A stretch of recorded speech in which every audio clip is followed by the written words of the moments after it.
बिस्मिल्लाहिर्रहमानिर्रहीम। ये बेटा एग्जांपल 12 है, ठीक है। वो कहता है can a function F from A to B B one one B A one one function if A में के प्लस वन मेंबर हो और बी में जो है के मेंबर हो। तो आप मुझे बताइए के प्लस वन ऑब्जेक्ट्स ए के हैं, उनको आपने असाइन करना है के ऑब्जेक्ट्स ऑफ द बी पे, ठीक है ना। तो कैपिटल एन हो गया के प्लस वन और बांटने हैं के लोगों में, तो हैंस एन बाई के एक बंदे को, जो बी का एक मेंबर है ना उसको दो लोग लाजमी मिलेंगे। जब ए के दो मेंबर्स का एक ही इमेज बी में होगा तो ऐसे फंक्शन को हम वन वन नहीं कह सकते। अगर यहाँ वन आंसर होता तो हम वन वन कह सकते थे, अगर टू आंसर आ गया तो फिर हम वन वन इसको नहीं कह सकते। ये तो वेरी सिंपल है बेटा, ठीक है। आगे बेटा एग्जांपल 13 है कि मामा group of 100 people there must be at least how many who were born on the same month, जो एक ही महीने पैदा हुए थे, ठीक है ना जी। तो बेटा ये देखो 100 लोग हैं तो इनको हमने असाइन करना है 12 महीनों में, ठीक है ना। 100 लोगों को 12 डब्बों में डालना है, महीनों के डब्बे हैं, 12 डब्बे पड़े हुए, एक महीने का डब्बा, जनवरी का डब्बा, फरवरी का डब्बा, चलते चलते नवंबर दिसंबर का डब्बा। तो बेटा ये देखो n डिवाइडेड बाई के, जो आपने जनरलाइज प्रिंसिपल पढ़ा हुआ है, तो 100 डिवाइड बाई 12, 8 से तो 9, तो कम अज़ कम 9, ये जो है ना कम अज़ कम 9 बंदे जो है ना वो एक महीने के ज़रूर होंगे इसके अंदर 100 में से, ठीक है बेटा। वही जनरलाइज प्रिंसिपल। और ये इसी तरह से जो अगले लास्ट पेज पे जो आपका बेटा पहला पेज था इसका पिजन होल प्रिंसिपल का, उसकी जो आखिरी एग्जांपल थी बॉटम में की हुई थी, वो मैंने जो लिखी हुई थी बेटा वो गलत थी, उसके ऊपर मैंने सही उसको सॉल्व कर दिया था। आपको पता चल गया वो एक। अच्छा आगे चलते हैं, ये देखें what is minimum number of students require in combinatorial class to be sure that at least 6 will receive the same grade. तो आंसर 6 आना है, 6 विल रिसीव द सेम, वड्डा एन ओवर के। तो वड्डा एन कितना होगा, यही सवाल था बेटा जो पिछले पेज पे हुआ है। वड्डा एन कितना होगा, तो वड्डा एन ये 6 का आंसर तो तभी होगा जब ये ऊपर वाला, मतलब ये 6 है तो के पे डिवाइड करना है, तो 5k प्लस 1 होगा। ये मैं आपको पहले बता चुका बेटा। अगर आपको इसका आंसर 6 चाहिए तो आपका जो ऊपर वाला है ना 5k से एक ज़्यादा होना चाहिए। देखो अगर 5 के ऊपर 5k होगा तो आंसर 5 आ जाएगा, ऊपर 5k होगा। अगर ये फर्स्ट कर लो वो डैन 5k होगा, 5k वो डैन 5k, तो 5 पे डिवाइड कर दिया, k पे डिवाइड कर दिया, k पे, तो k से k कट गया, 5 जवाब आ गया ना। तो अगर हमने 5 से बड़ा आंसर लेना है यानी 6 आंसर लेना है तो फिर क्या होगा, इसको 5k में एक आप ऊपर वाले में एक सिर्फ ज़्यादा कर देंगे तो अशारिया आ जाएगा ना, 5 पॉइंट समथिंग हो जाएगा। जब 5 पॉइंट समथिंग हो जाएगा उसकी सीलिंग फिर 6 पे चली जाएगी, तो लिहाजा उसको एक बड़ा करना है सिर्फ। ये देखो बेटा, तो अगर यहाँ आपको आंसर 6 चाहिए होगा तो आप ऊपर वाला एन देंगे 5k प्लस 26, तो there must be 1 greater than 5 times of k, that is n must be 1 greater than 5 times. तो n आपका बेटा 26 आंसर आ गया। नीचे वाला क्वेश्चन भी बिल्कुल इसी तरह का है और बिल्कुल सिंपल क्वेश्चन है प्यारे बच्चों। आ जाए, ये देखें n है तो n कितने पत्ते लें कि उसमें से ना 4 सूट जो हैं वो 4 सूट होते हैं ना, तो 4 सूटों में एक सूट के कम से कम 3 लोग हो जाएं, तो n must be 1 greater then, ये हाँ 3 आया ना बेटा आंसर। वो कहता है कितने पत्ते हों कि 4 सूट है ना, n 4 है, k 4 है, तो वो आंसर 3 आ जाए। कैपिटल n को कितना n ले लें कि 4 पे डिवाइड करके 3 आंसर आ जाए, तो बेटा आपने करना है 2k प्लस 1, ये आपको फार्मूला बता रहा हूँ। देखो अगर ऊपर 2k आप कर लोगे तो वो तो 2 आंसर आ जाएगा। तो 2 से 1 बड़ा आंसर लेने के लिए अशारिया लगा के कोई भी चीज़ आ जाए तो ऊपर 2k एक जमा करना पड़ेगा उसमें, 2k प्लस 1। तो अब जब आप डिवाइड करेंगे तो ये देखो अब 9 को जब 4 पे डिवाइड करेंगे तो 2 अशारिया कुछ आंसर आएगा ना, 2 अशारिया कुछ का मतलब है 3, तो ये 3 आएगा। एन जो है ना इट मस्ट बी, ये आपको फार्मूला बेटा दे दिया मैंने, परफेक्ट फार्मूला दे दिया।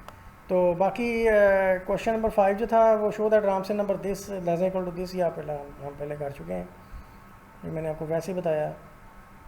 टॉपिक तो ये पिजन होल का चल रहा है ना। तो अब एक्सरसाइज 2.6 में हमारा पहला सवाल भी हो गया, 5वां 6वां 6वां भी हो गया, 11वां 12वां भी हो गया, 7वां 8वां 9वां 10वां 13वां भी हो गया, ठीक है ना। अब सिर्फ रह गए क्वेश्चन नंबर 2 3 और 4, 3 क्वेश्चन सिर्फ रह गए और हमारा टॉपिक मेरा ख्याल सिर्फ एक रह गया हुआ है और वो टॉपिक है स्टर्लिंग नंबर्स। स्टर्लिंग नंबर्स रह गए बेटा, फिर आपकी एक्सरसाइज जो है 3.2 ख़त्म हो जाएगी। ठीक है बेटा, लंबी एक्सरसाइज, ज़्यादा टॉपिक्स के साथ 2-2 साल सॉल्व थे ना, तो मैं आपको साथ साथ ही करवाता चला गया हूँ, आपको बताता गया हूँ कि कौन से सवाल आपने कैसे करने हैं। तो ये बेटा, ये जो मैंने आपको फार्मूला बताया ना, ये देखो, तो पिछले पेज में जो हमारा क्वेश्चन था ना, जो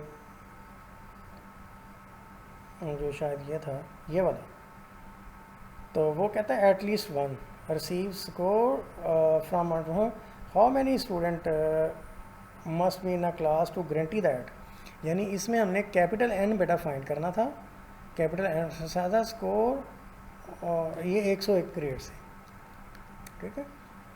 तो इसमें कैपिटल एन बेटा आपने फाइंड करना था कि कितने लोगों में बांटे जाएं, और जो ग्रेड थे ना बेटा 101 थे।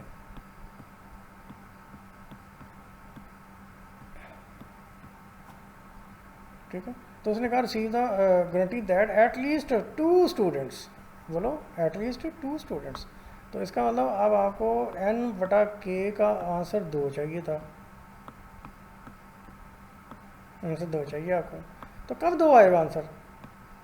अगर मैं n की जगह k रख दूँ तो आंसर कितना आएगा? तो अंधों के भी नज़र आ रहा है, k से k काट के 1 आंसर आ जाएगा। भाई 2 आंसर लेना, तो क्या करूँगा, k में 1 जमा करूँगा तो 1 पॉइंट समथिंग आ जाएगा, 1.1 की सीलिंग जो है ना वो 2 हो जाएगी। इसलिए बेटा यहाँ मैंने ये कैपिटल ये k+1 इसको लिया, और k क्योंकि 1 था इसलिए आपका आंसर 102 आ गया। ये मैंने आपको दोबारा भी बेटा रिपीट कर दिया है आपकी तसल्ली के लिए। ठीक है बेटा, बहुत शुक्रिया आपका बेटा। अब आप समझें कि 3.2 एक तरह की ख़त्म ही है। इंशाल्लाह मैं शाम तक ना आपको इसका जो एक टॉपिक रह गया स्पेलिंग नंबर्स वाला, वो इंशाल्लाह, और उसके 3 न्यूमेरिकल हैं वो करके भेजता हूँ। तो आज ही बेटा इसको आप ख़त्म कर लें, इस एक्सरसाइज को। आपका तीसरा चैप्टर ख़त्म हो गया, 5 चैप्टर टोटल है, इसका मतलब आपका 60% सिलेबस ख़त्म हो गया। और अब देखेंगे कि इंशाल्लाह अगले 1 हफ्ते में हम 1 चैप्टर कर लेंगे, और उससे अगले हफ्ते में हम 1 चैप्टर कर लेंगे। ठीक है, बहुत बहुत ईजी आराम से कर लेंगे। ठीक है बेटा, क्योंकि 2 ही एक्सरसाइजेज हैं और सौखे से टॉपिक है बेटा। ठीक है बेटा, wish you all the best, मेहनत करते रहें। आपका कन्वेंशनल एग्ज़ाम होपफुली होगा, तो कन्वेंशनल एग्ज़ाम में प्रैक्टिस काउंट करती है, किताबें होपफुली आप सबके पास होंगी, और किताबों के मैंने क्योंकि एक टॉपिक आपको करवा दिया है, इसलिए ऑब्जेक्टिव बेटा आपने खुद से आप रीड आउट कर लेने हैं कि किताब में प्रैक्टिस के लिए ऑब्जेक्टिव टाइप्स गिवन हैं, वो आपने खुद से बेटा प्रिपेयर करने हैं। ठीक है ना, अगर किसी में कोई प्रॉब्लम होगा तो आप मेरे से शेयर कर सकते हैं, क्योंकि हम डिस्कशन सारी कर चुके हैं। इसलिए आई होप कि सारे आपकी एक्सेस में और आपकी अप्रोच में और आपके रेंज में और आपकी लिमिट में और आपकी कैपेसिटी के अंदर होंगे सारे ऑब्जेक्टिव टाइप्स जो भी किताब के अंदर गिवन है। ठीक है बेटा, तो चैप्टर्स रह गए हैं, 2 असाइनमेंट भी आपको देनी है, 2 असाइनमेंटें भी देनी है। उसमें मैं बना रहा हूँ अभी असाइनमेंट, थोड़ा उसको मुश्किल से मुश्किल करने की कोशिश कर रहा हूँ, ताकि आप लोग ज़रा खुद से मेहनत करके उसको तैयार करें। ठीक है बेटा, और कोई बात? ठीक है, इंशाल्लाह एक रिवीजन सेशन भी करेंगे, उसमें चीज़ों को ग्लिम्प से एक बार फिर देख लेंगे, इंपॉर्टेंट फार्मूला उसको दोबारा देख लेंगे। ठीक है बेटा, अब आपने ये करना ये है कि आपने पहला चैप्टर दोबारा से बेटा करना है, दूसरा चैप्टर दोबारा से करना है, तीसरा चैप्टर दोबारा से प्रैक्टिस करना है। ठीक है ना, और जब आप प्रैक्टिस कर चुके हैं तीनों को, तो फिर आप ये करें कि पहले चैप्टर के की जो एक्सरसाइजेज हैं उनका ऑब्जेक्टिव करें। ठीक है ना, अगर कोई ऑब्जेक्टिव आपको समझ नहीं आता, समझते आउट ऑफ कोर्स है या चीज़ ऐसी चीज़ है मतलब है जो हमने पढ़ी नहीं हुई है, तो आप मुझसे पूछें उसके बारे में। ठीक है ना, क्वेश्चन करना आपका राइट है, और आपके क्वेश्चन को आंसर करना मेरा फ़र्ज़ है, तो आई विल डू दैट इंशाल्लाह। ठीक है मेरे बच्चों, हाँ मेहनत करनी है आपने, ऑब्जेक्टिव भी अच्छा तैयार करें, सब्जेक्टिव भी अच्छा तैयार करें, और प्रैक्टिस द थिंग्स वेल, क्योंकि आपको पता है कि practice makes a person perfect. ठीक है, थैंक यू वेरी मच बच्चों, अल्लाह हाफिज़।